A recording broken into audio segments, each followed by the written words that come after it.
All right, so it's tree planting day. We have 2 apple trees, 2 plum trees, and 4 chestnut trees.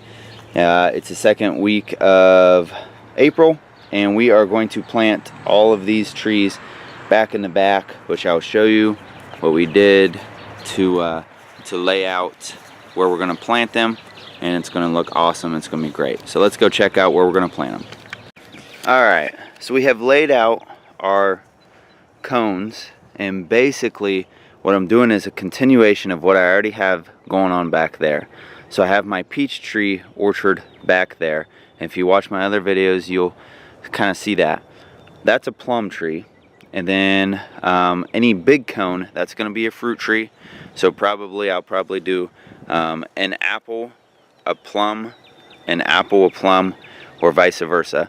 And then the short cones, those are going to be my chestnut trees. So they're basically spaced about 13.5 feet each, and then they are so that one is going to be in the center of these. So when you look down it from my backyard, which I showed you already, so there's my house. When I turn around and look, eventually the swing set will be gone. The kids are teenagers now. This is all going to be fruit trees and nut trees, all the way back eventually. So like I said, we have started already with the peach trees. We have some apple and pear trees, which we started a few years ago. They're doing great. They're over there though, and so what I would love to do is just basically bring them up to this point, and then anything back would be fruit and nut trees. And then in the back I have a few other plum, persimmon, and pawpaw trees, and I have a bunch more pawpaws that I would love to plant.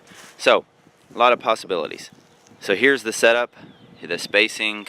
Like I said, it's 13 foot, so basically 13 foot from cone to cone, 13 foot from cone to cone, 13 foot from row to row. And I think that'll be fine. I'll keep them pretty good pruned for a few years just to get good growth into the ground anyway. And there we go. That's it. So the idea is kind of have a line to the pear trees or peach trees back there. Same way with all of them. All right. So you'll see it once I dig the holes, and then when I put the trees in. Keep watching. We got all the trees planted, as you can see. I have them in the tree tubes. The only ones that stuck out was these 2 are apple. So how I did it was apple, apple, and then plum, plum, and that's already a plum back there. And then all the ones on this side are chestnut trees. So I got chestnut, chestnut, chestnut, chestnut. They're in the tree tubes. Like I said, the only ones that stick out are these apple trees. They will shoot up quite fast in these tree tubes. Like, it will only be a matter of days before some of them are already popping out. So I can show you this one. Oh, this one is right here. So it'll move up very rapidly with these tree tubes. What it does is basically traps good light, protects it from bad light so they don't get burned, and keeps it, pest free and all that jazz. So they're really good. I usually buy them off of Amazon. It's the cheapest place. You can buy like 25 of them for, I don't know, 50 bucks or something like that. 100 bucks, I don't know.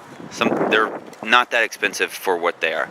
And then I replaced a few other tree tubes in the back, and because they are quite fragile-y, so basically they're recycled milk jugs. You like that word, huh?